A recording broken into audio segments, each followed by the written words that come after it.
हाँ जी, बहुत बहुत नमस्कार, सत श्री अकाल, सलाम और हेलो आप सभी लोगों को। आज के इस YouTube के वीडियो में हम लोग कुछ 5-7 टॉपिक्स के बारे में जल्दी बात करेंगे। पहला टॉपिक है रफाल। आप लोग देख ही रहे हैं, 5 रफाल प्लेन फ्रांस से भारत लैंड कर गए और ये भारत की जो सोल्ड मीडिया है और ये भाजपा वाले और ये सभी अंधभक्त, ये लोग ऐसा शोर शराबा कर रहे हैं जैसे कि भारतीय एयरफोर्स के पास इन 5 रफाल प्लेनों से पहले कोई हवाई जहाज ही नहीं था। ठीक है। अच्छा, सबसे पते की बात ये है कि जिस रेट पे, जिस प्राइस पे ये रफाल एयरप्लेन मोदी जी और मोदी सरकार फ्रांस से डसॉल्ट से लेके आई है इंडिया, वो 1 नहीं 2 नहीं 3 गुने दाम है। इसके आधे रेट पे कांग्रेसी सरकार 2016 तक ऐसे 36 रफाल ला चुकी होती और 100 और रफाल मिल जाते इसके आधे दाम पे। और अगर कल मैं भारत का प्रधानमंत्री बनता हूं, जब मैं बनूंगा, 10, 15, 20 साल दे दीजिए, बन जाऊंगा आप लोगों की दुआ और प्यार से, तो मैं 150 नहीं 200 ऐसे रफाल प्लेन इसी रेट पे ला सकता होता। वो तो ये मोदी सरकार है, इनकी नेगोशिएशन स्किल्स तो आप जानते ही हैं, दे आर पैथेटिक। जो सरकार भारत में ट्रेन नहीं चला सके और ट्रेनें 10-10 दिन गुम जाएं, वो क्या ऐसी बड़ी डीलों पे काम कर सकेगी। आगे बढ़ते हैं। अगला टॉपिक जीएसटी के बारे में बात करना चाहता हूं। निशांत वर्मा जी बड़े सीनियर हमारे पैनलिस्ट हैं, बड़े सीनियर पॉलिटिकल एनालिस्ट हैं, जिनकी अभी वीडियो भी हमारे चैनल पर रिलीज हुई है। उन्होंने इस पे डिटेल पे बात करी है। मैं सजेस्ट करूंगा आप लोग ये जीएसटी वाली उनकी वीडियो जरूर देखें। बस इतना बताना चाहता हूं आप लोगों को कि मोदी सरकार, जैसे आप लोग जानते हैं, एक तो ये जुमलेबाज और झूठी सरकार है, दूसरी ये कंगाल हो चुकी है क्योंकि लॉकडाउन किया, टैक्सेशन से पैसा आया नहीं, पीएसयू सब इन्होंने डुबा दिए हैं वैसे ही, और इनकी नीतियां पॉलिसी सब कबाड़ हैं। और सिवाय इलेक्शन पे पैसा खर्च करने और अपनी ही पार्टी और ऑफिस बनाने में इनका सारा पैसा जाता है, वहां ही ध्यान है। तो ये ठन गोपाल हैं। तो लेटेस्ट ये है कि जो central government GST, goods and service tax, सरकार, भारत सरकार, मोदी सरकार इकट्ठा करती है और एक बार इकट्ठा करके फिर उनको रिलीज करना होता है राज्य सरकारों को। तो मोदी सरकार ने लेटेस्ट जो है राज्य सरकारों को कह दिया है कि भाई ऐसा है, जो कलेक्शन था वो लॉकडाउन के कारण कम हुआ है, तो हम अपना तो इकट्ठा करके इससे पार्टी ऑफिस 4 और बना लेंगे, लेकिन हम आपको जो आपके हिस्सा का जीएसटी था वो नहीं दे पाएंगे। अभी हम कुछ महीने ऐसे ही करेंगे, आपको नहीं देंगे आपका जीएसटी। तो ये लेटेस्ट है। तो निशांत वर्मा जी ने अपनी वीडियो में अच्छा इसका एक एनोलॉजी दिया है। उन्होंने कहा है कि ऐसे ही हो गया कि आप शादीशुदा हैं और महीने के शुरुआत में जब आपका सैलरी का पैसा आता है तो अपनी वाइफ को हर महीने आप देते हैं 10,000 20,000 रुपया कि ये लो भाई, इससे पूरा महीना घर तुम अपना चलाओ, इससे तुम राशन लाओ, सब्जी खरीदो, ग्रोसरी खरीदो, घर चलाओ, मुझे सवेरे नाश्ता खाना वगैरह मिल जाए। तो अब ऐसा है, मोदी सरकार ने राज्य सरकारों के साथ ऐसा कर दिया है कि जो पैसा आप अपनी घरवाली को देते हैं हर महीने शुरुआत में घर चलाने के लिए, वो इन्होंने कहा नहीं देंगे हम, लेकिन तुमको फिर भी मेरे को डेली नाश्ता खिलाना है, खाना खिलाना है, सब मेरा ध्यान रखना है। तो कैसे हो पाएगा? ये ज्यादती है, एक तरीके का वाकई में देशद्रोह है मोदी सरकार का बाकी राज्य सरकारों में। अच्छा, बड़ा अब आप तो जानते ही हैं ये देश कैसे चलता है। जहां पे इनकी राज्य सरकार है वहां तो सेंटर कुछ कर देगी, यूपी में योगी जी को दे देगी, लेकिन जहां जहां कांग्रेस की सरकार है, आम आदमी पार्टी की सरकार है, वहां ये जीएसटी विथहोल्ड करके जान के सताएंगे इन सरकारों को, ताकि ये सरकारें भी डेस्परेट हो। तो ये है मोदी सरकार, समझे अनबत्तो। अगले टॉपिक पे बढ़ते हैं। नेशनल एजुकेशन पॉलिसी आई है, ये एक सिल्वर लाइनिंग है और सभी बैड न्यूज में ये गुड न्यूज है। और आप लोग मुझे जानते हैं, जो लोग मुझे फॉलो करते आए हैं। FFAR इंडिया की पॉलिसी, अनुपम त्रिपाठी की पॉलिसी और चाहे हमारे सभी पैनलिस्ट की पॉलिसी एक है भाई, गलत के साथ नहीं है, सच के साथ है। और जो सही है उसको सही कहेंगे, भले ही हमारे दुश्मन क्यों ना वो करे, और जो गलत होगा उसको गलत कहेंगे, भले ही हमारा दोस्त क्यों ना करे। नेशनल एजुकेशन पॉलिसी भारत सरकार, मैं सरप्राइज्ड हूं, बहुत अच्छी नेशनल एजुकेशन पॉलिसी आई है। मेरा पूरी तरीके से मानना है कि जब ये पॉलिसी बन रही होगी और एकेडमिशियंस ने प्रपोज किया होगा सरकार को ये पॉलिसी, तो नागपुर जो है और मोदी सरकार बिजी होंगे अपने किसी और एजेंडा को लेकर के, बिहार इलेक्शन को लेकर के नागपुर बिजी होगा राम मंदिर बनवाने में। और इसी कारण से ये नेशनल एजुकेशन पॉलिसी जो बहुत अच्छी पॉलिसी आई है, उसमें लगता है ये लोग इसको कचड़ा नहीं कर पाए। तो मैं खुद सरप्राइज्ड हूं कि इतनी अच्छी पॉलिसी कैसे आ गई। मैं सर्टन हूं कि नागपुर इसको कचड़ा नहीं कर पाया, उनको मौका नहीं मिला क्योंकि वो राम मंदिर में बिजी थे, और मोदी जी इसको कचड़ा नहीं कर पाए क्योंकि वो बिहार इलेक्शन के तैयारी के लिए बिजी थे, या कोई नया ऑफिस बना रहे होंगे भाजपा का, उसमें बिजी थे। इस कारण से नेशनल एजुकेशन पॉलिसी जो आई है बड़ी अच्छी पॉलिसी है, इसका मैं समर्थन करता हूं। आप सभी लोगों को समर्थन करना भी चाहिए। आगे बढ़ते हैं तीसरे टॉपिक पे। हमारे भाई हैं, हमारे मित्र हैं, हमारे पैनलिस्ट हैं, रेबेल श्रद्धानंद पति, आप सभी लोग जानते हैं, उनकी वीडियोस बहुत पसंद करते हैं। रेबेल भाई 8:30 बजे सवेरे 15 अगस्त को अपनी फाउंडेशन लॉन्च कर रहे हैं, रेबेल श्रद्धानंद पति फाउंडेशन। हाँ, उनका NGO आ रहा है, तो 8:30 बजे वो लाइव वगैरह आएंगे। मैं आप सभी भाइयों और बहनों से आग्रह करता हूं, रिक्वेस्ट करता हूं, प्रार्थना करता हूं कि रेबेल भाई का पूरी तरीके से आप लोग समर्थन करें। उनको सपोर्ट करें, वो जो भी फाउंडेशन अपनी ला रहे हैं उसका समर्थन करें, सपोर्ट करें, जैसे भी वो समर्थन सपोर्ट मांगे। FFAR इंडिया हो, अनुपम त्रिपाठी हो, चाहे रेबेल श्रद्धानंद और रेबेल श्रद्धानंद की फाउंडेशन, हम सब एक हैं, ध्यान रखिएगा। तो रेबेल भाई का पूरी तरीके से आप लोग सपोर्ट करें उनको, और उनका मनोबल बढ़ाएं, और आगे जाके जैसे लॉकडाउन वगैरह सिचुएशन ठीक हो, कोरोना सिचुएशन ठीक हो जाए, जब भी हो, 1 महीने आगे चाहे 6 महीने आगे, जिस दिन सड़क पे आके, जंतर मंतर वगैरह पे आके प्रोटेस्ट करना फीजिबल हो जाए, सेफ हो जाए और अलाउड हो जाए, उस दिन जब हम लोग सड़क पे उतरे, चाहे मैं उतरूं, रेबेल भाई उतरे, विनय दुबे उतरे, जो भी उतरे हमने, आप सभी लोग बढ़ चढ़ के आए और हमें हमारा साथ दें, सहयोग दें और सपोर्ट करें। ठीक है, ये देश हित में है, भारत हित में है। आगे बढ़ते हैं 5वें टॉपिक की तरफ। 5वां टॉपिक है विनय दुबे भाई का। आप सभी लोगों से फिर मैं कहना चाहता हूं, विनय भाई मेरे मित्र हैं, मेरे भाई हैं, बहुत अच्छे सामाजिक कार्यकर्ता है, एक्टिविस्ट है, बहुत अच्छा उनका काम कर रहे हैं। मैं बहुत उनसे स्नेह करता हूं और उनके प्रति he inspires a lot of us. बड़े जुझारू आदमी हैं भाई, बड़ी मेहनत करते हैं। तो मैं चाहता हूं आप सभी लोग, हमारे सभी भाई बहन, विनय दुबे भाई का पूरी तरीके से खुल के सपोर्ट किया करें। और विनय भाई जो भी डॉक्टर कफील के लिए कर रहे हैं, या करने की कम से कम कोशिश कर रहे हैं, कामयाब हो चाहे नहीं हो वो अलग बात है, कोशिश कर रहे हैं। आप सभी लोग विनय भाई का पूरी तरीके से सपोर्ट करें, क्योंकि याद रखिएगा, वो सक्सीड करें चाहे नहीं करें, लेकिन उनकी इंटेंशन में और उनकी कोशिश में मैं देखता हूं ईमानदारी है और कभी कमी नहीं होती है। भले ही शायद उनकी स्ट्रेटेजी गलत हो, चाहे उनका रास्ता गलत हो या उनका प्लानिंग स्ट्रेटेजी गलत हो, लेकिन उनकी इंटेंशन और उनकी ईमानदारी पे कभी शक नहीं किया जा सकता है, ना करना चाहिए, ना उनकी मेहनत पे। तो आप सभी लोग खुल के उनका पूरी तरीके से सपोर्ट करें, जब भी वो सपोर्ट मांगे सपोर्ट किया करें, जरूर सपोर्ट किया करें। ठीक है, अच्छा, डॉक्टर कफील को लेकर के इतना ही कहूंगा, कहते आया हूं। एक वीडियो भी बनाई थी 1 महीने पहले, जिसमें मैंने पूरा चार्ट आउट कर दिया था, उसके 1.25 लाख व्यूज है, वीडियो देख लीजिएगा, जिसमें मैंने पूरा एक कोर्स ऑफ एक्शन बताया था कि डॉक्टर कफील को कैसे जेल से निकाला जा सकता है। मैं उस पे आज भी कायम हूं। कहने का मतलब, आज भी उसको फॉलो अगर किया जाए, जैसे मैंने बताया है टू द टी, मेरे इंस्ट्रक्शन फॉलो किए जाए तो डॉक्टर कफील जेल से बाहर होंगे, बिल्कुल होंगे।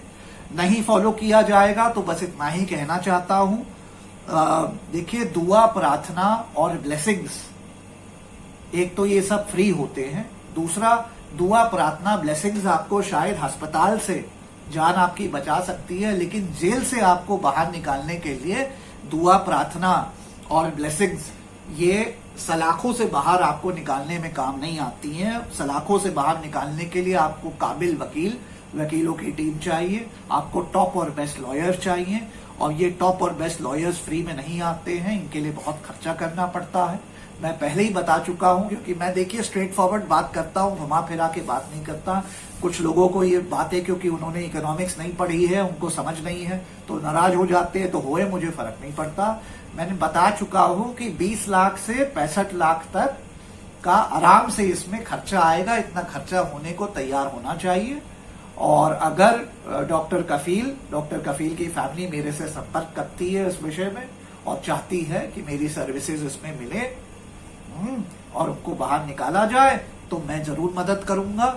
इतना कहना चाहता हूं कि उनके ब्रदर को मैं ये ऑफर दे चुका हूं। मेरी लिमिटेशंस है, तो मैं इस प्रकार तो नहीं, मैं बस अभी भाई के कहने पे, अभी भाई के एडवाइस पे मैंने उनके ब्रदर को कहा है कि भाई हम हैं, जब भी आप हमें अप्रोच करेंगे तो हम जो है आपको लीगली रिप्रेजेंट करके डॉक्टर कफील को बाहर निकालेंगे, लेकिन जब आप अप्रोच करें, हम नहीं आपको अप्रोच कर सकते। इतना मैं अदील भाई से कह चुका हूं, डॉक्टर कफील के भाई को, जस्ट सो यू नो, ठीक है। मैंने अपना ऑफर ऑफ हेल्प दे चुका हूं, लेकिन जैसे मैंने कहा, हर हेल्प, कुछ लोगों ने कमेंट में कहा त्रिपाठी जी आप अपनी फीस 5-10 लाख माफ कर दीजिए। अरे मैं 10 लाख नहीं 20 लाख माफ कर दूंगा, लेकिन जिन सीनियर्स को खड़ा करूंगा, चाहे गोपाल चतुर्वेदी हो, विजय बहादुर सिंह हो, उनकी 10-10, 20-20, 30-30 लाख फीस वो तो नहीं माफ कर सकता ना, देनी पड़ेगी कि नहीं देनी पड़ेगी। अगर सुप्रीम कोर्ट जाना पड़े तो 20-50 लाख रुपए और खर्चा होगा सीनियर्स की फीस में, कि नहीं होगा। तो देखिए, कोई चीज फ्री नहीं आती है। हाँ, और इसमें मैंने कुछ पोस्ट भी लिखा, आज इतना सा बस कहना चाहता हूं। आप लोग क्रिकेट खेलना चाहते हैं, लेकिन उसमें रूल्स कहते हैं कबड्डी के लगाओ, भाई क्रिकेट के रूल्स नहीं खेल के हिसाब से नहीं खेलेंगे। देखिए, इस देश की जो ग्राउंड रियलिटी है वो समझनी पड़ेगी। देश के लिए फास्ट ट्रैक कोर्ट और फास्ट ट्रैक जस्टिस उसको मिलता है जो पैसा खर्चा करता है, सीधी बात आपको बता रहा हूं। और ये सिर्फ कोर्ट और जुडिशरी और जस्टिस सिस्टम में नहीं है, हर जगह। हेल्थ केयर देख लीजिए, आप सब अगर बीमार होते हैं तो मैक्स में सब जाना चाहते हैं। मैक्स में 20 लाख रुपया खर्चा जो करता है उसको सर्विस मिलती है, जो अफोर्ड नहीं कर पाता वो किसी सड़े से छोटे अस्पताल में जाता है, मर जाता है वहां। कहने का मतलब, अगर आप पैसा खर्चा करेंगे तो आपको सारी सर्विस मिलेगी इस देश में, इंक्लूडिंग जुडिशरी। आपको जस्टिस यहां 30 साल में भी मिलेगा। और अर्नब गोस्वामी जो इतना बदमाश है, लेकिन उसको देखिए, लॉकडाउन के दौरान भी 1 महीने में पूरा जस्टिस मिल गया। पूरा केस शुरू से लेकर अंत तक खत्म हो गया, शुरू से लेकर अंत तक खत्म हो गया 1 महीने के अंदर। अर्नब गोस्वामी का कैसे खर्चा पानी किया, हरी सालवे को खड़ा किया, बंबई में टॉप लॉयर्स को खड़ा किया, 1 महीने के अंदर FIR सब क्वॉश हो गई, है ना। लेकिन पूछिए लीगल फीस में कितना दिया, 1, 1.5, 2, 5 करोड़ रुपए तो कहीं नहीं गए होंगे, इतने तो खर्चे किए ही होंगे, ठीक है। So you will get only as much justice and as quick justice and as fast justice as you can afford.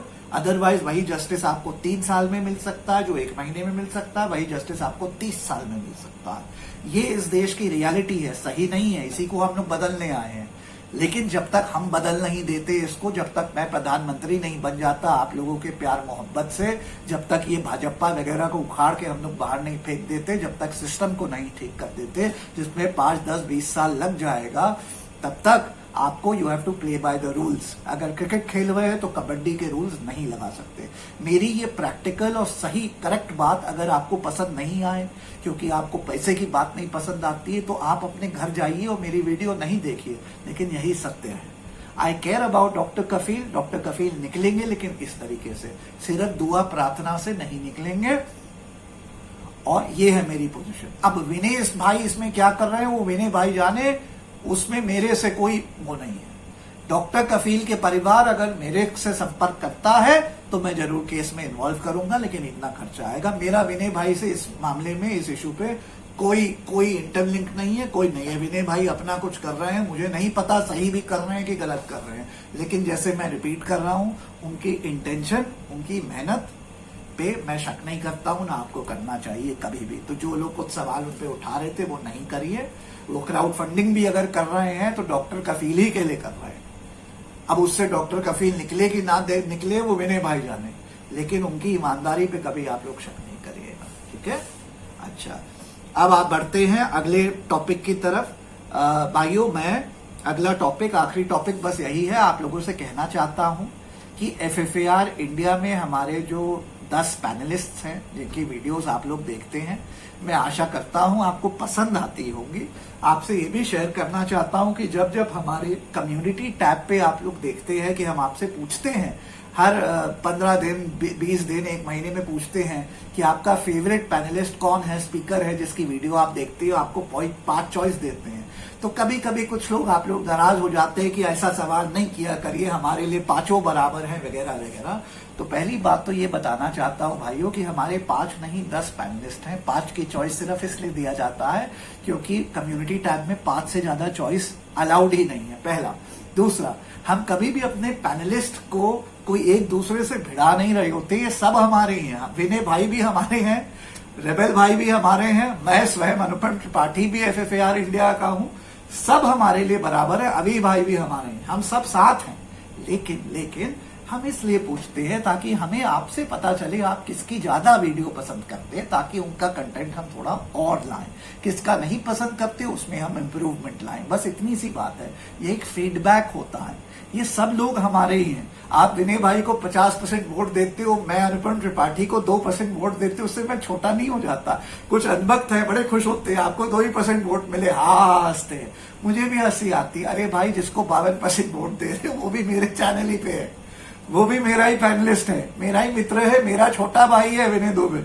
अभी भाई को 20% वोट दे रहे हो, वो भी मेरे बड़े भाई हैं। ये सब FFAR इंडिया के हैं, हाँ? और FFAR इंडिया का चेयरमैन फाउंडर मैं ही हूं, मेरी ही है FFAR इंडिया।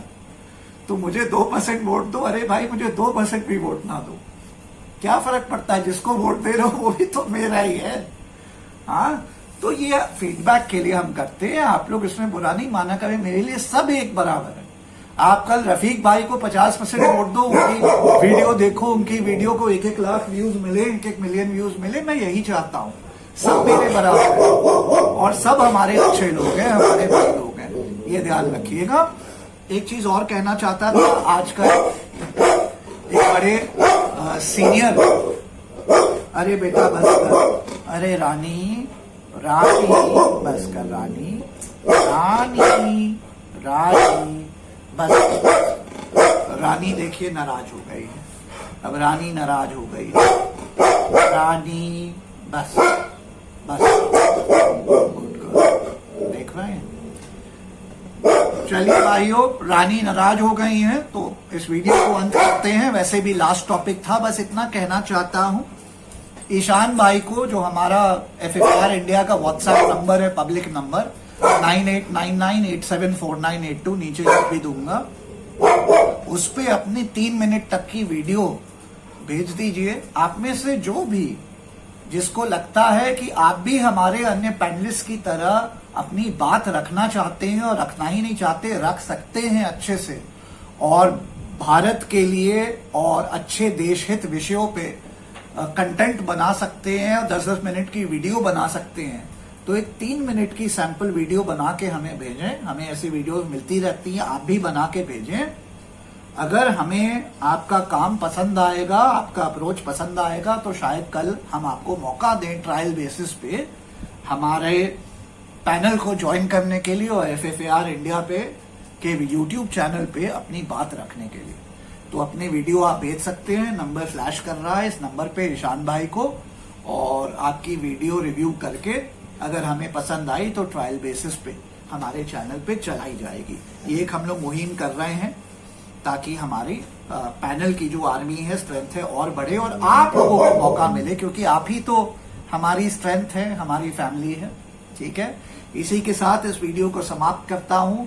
देखने के लिए बहुत बहुत शुक्रिया। पसंद आया हो लाइक शेयर करना ना भूलिएगा। आज भी चैनल पे नए हो तो सब्सक्राइब कर दीजिएगा। And you know the exercise, ये देख लीजिए, पेटीएम नंबर आ रहा है, हमारी संस्था का पेटीएम नंबर आ रहा है। इस पेटीएम नंबर पे आप हमारी संस्था को चंदा दे सकते हैं, डोनेट कर सकते हैं।